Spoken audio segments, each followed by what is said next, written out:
আজ আমি আপনাদের কাঁচা আমের মনোহরা মিষ্টি বানানো দেখাবো। আর এই কাঁচা আমের মনোহরা মিষ্টিগুলো বানানো কিন্তু সহজ, আপনারা খুব সহজে বাড়িতে বানিয়ে ফেলতে পারবেন।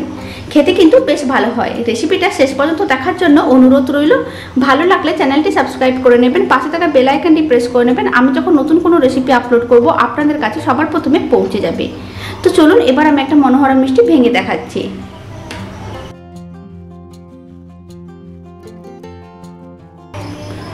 তো চলুন দারুণ সাথে কাঁচা আমের মনোহরা মিষ্টিগুলো বানানো শুরু করা যাক। কাঁচা আমের মনোহরা মিষ্টিটা বানানোর জন্য এখানে আমি একটা কাঁচা আম নিয়ে নিয়েছি। প্রথমে কাঁচা আমের খোসাটা ভালো করে ছাড়িয়ে নিতে হবে।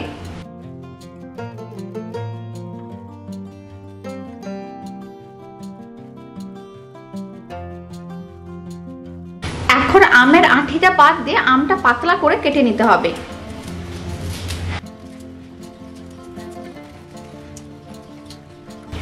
আমগুলোকে এইভাবে পাতলা পাতলা করে কেটে নিয়েছি। এখন মিক্সির মধ্যে নিয়ে নিতে হবে। এখন অল্প পরিমাণ জল দিয়ে আমগুলোকে খুব ভালো করে পেস্ট করে নিতে হবে। আমের টুকরোগুলোকে খুব ভালো করে পেস্ট করে নিয়েছি।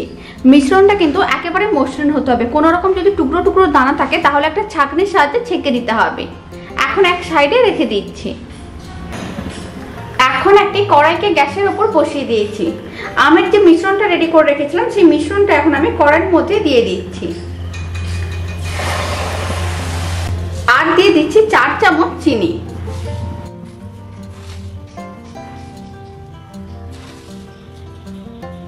এখন চিনিটাও ভালো করে মিশিয়ে নিতে হবে আর মেল্ট হওয়ার জন্য অপেক্ষা করব। এইভাবে আমের মিশ্রণে অল্প পরিমাণ চিনি দিয়ে যদি আমের মিশ্রণটাকে একটু রান্না করে নেওয়া যায় তাহলে কিন্তু টক ভাবটা অনেক কমে যায়। আর যে কোনো মিষ্টি বা আমের মিশ্রণটা দিয়ে কোনো কিছু মিষ্টি জাতীয় জিনিস বানালে খেতে কিন্তু বেশ ভালো লাগে। চিনিগুলো মেল্ট হয়ে গেছে। এখন আমি এর মধ্যে দিয়ে দিচ্ছি 4 ফোঁটা গ্রিন ফুড কালার। এবার ফুড কালারটাও খুব ভালো করে মিশিয়ে নিতে হবে। ফুড কালারটা খুব ভালো করে মিশিয়ে নিয়েছি। এখন এইভাবে 1 মিনিট মিডিয়াম ফ্লেমে রান্না করে নিতে হবে। 1 মিনিটের মতন রান্না করে নিয়েছি। এখন আমি ফ্লেমটা অফ করে দিচ্ছি।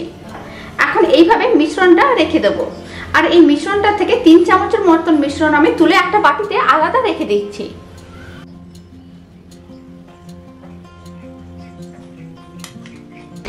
এখন একটা প্লেটে 200 গ্রাম ছানা নিয়ে নিয়েছি। এখানে আমি 1 কিলো দুধকে ভিনিগার দিয়ে কাটিয়ে নিয়েছিলাম, সেখান থেকে 200 গ্রাম ছানা হয়েছে। এখন প্রথমে ছানাটাকে 5 মিনিট খুব ভালো করে মেখে নিতে হবে, এতে ছানাটা অনেক নরম হয়ে যাবে।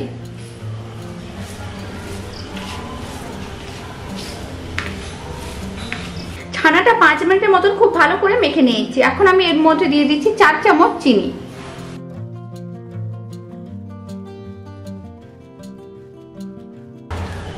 আর আমি দিয়ে দিচ্ছি 1 চিমটে এলাচ গুঁড়ো।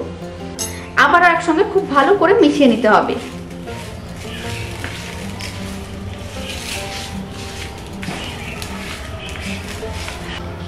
চিনি ও এলাচ গুঁড়োটা খুব ভালো করে মিশিয়ে নিয়েছি। এখন আমি মনোহরা মিষ্টিগুলো বানিয়ে নেব। আবারও কড়াইটাকে গ্যাসের উপর বসিয়ে দিয়েছি। কড়াইয়ের মধ্যে বাকি যে মিশ্রণটা আছে সেই মিশ্রণটার মধ্যে আমি যে ছানাটা মেখে রেখেছি সেইগুলো দিয়ে দিচ্ছি। এবার খুব ভালো করে একসঙ্গে মিশিয়ে নিতে হবে।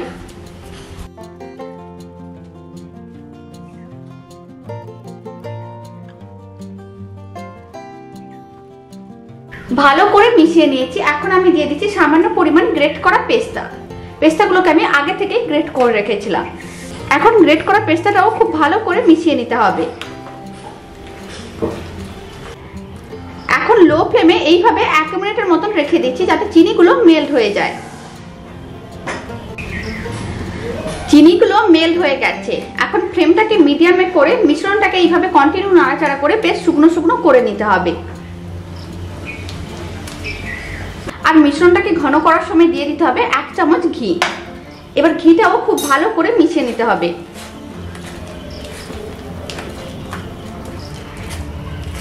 এবার কন্টিনিউ নাড়াচাড়া করে মিশ্রণটাকে ঘন করে নিচ্ছি। মিশ্রণটা কন্টিনিউ নাড়াচাড়া করে বেশ ঘন করে নিয়েছি। আর কড়াই থেকে কিন্তু একেবারেই আলাদা হয়ে গেছে। এখন আমি ফ্লেমটা অফ করে দিচ্ছি আর এই মিশ্রণটাকে প্লেটে নামিয়ে ঠান্ডা করে নিতে হবে। এবার মিশ্রণটা প্লেটের চারিদিকে ছড়িয়ে দিচ্ছি যাতে তাড়াতাড়ি ঠান্ডা হয়ে যায়। এখন এইভাবে 10 মিনিট ফ্যানের নিচে রেখে দিতে হবে, এতে মিশ্রণটা অনেক তাড়াতাড়ি ঠান্ডা হয়ে যাবে। মিশ্রণটা ঠান্ডা হয়ে গেছে। এখন আমি মিশ্রণটা থেকে এইভাবে অল্প অংশ নিয়ে নিচ্ছি, তারপরে গোল বলের মতন করে বানিয়ে নিতে হবে। এইভাবে মিশ্রণটি থেকে অল্প অল্প মিশ্রণ নিয়ে গোল বলের মতন বানিয়ে নিতে হবে। আর হাতে এই সময় অল্প পরিমাণ ঘি ব্রাশ করে নিতে হবে, এতে আর মিশ্রণটা হাতে আটকে যাবে না। আবারও একইভাবে কিছুটা অংশ হাতে নিয়ে গোল বলের মতন করে বানিয়ে নিচ্ছি। একইভাবে সমস্ত মিষ্টিগুলো রেডি করে নিয়েছি। এখন এক সাইডে রেখে দিচ্ছি। আবারও কড়াইটাকে গ্যাসের উপর বসিয়ে দিয়েছি। কড়াইয়ের মধ্যে দিয়ে দিচ্ছি মেজারিং কাপের হাফ কাপ চিনি, 100 গ্রাম চিনি দিয়ে দিচ্ছি। আর এই চিনির মধ্যে দিয়ে দিচ্ছি সামান্য পরিমাণ জল, চিনিগুলো মেল্ট হওয়ার মতন জল দিচ্ছি। এখন চিনিগুলো মেল্ট হওয়ার জন্য অপেক্ষা করব। আর এই সময় চিনি শিরার মধ্যে দিয়ে দিচ্ছি তুলে রাখা আমের মিশ্রণটা।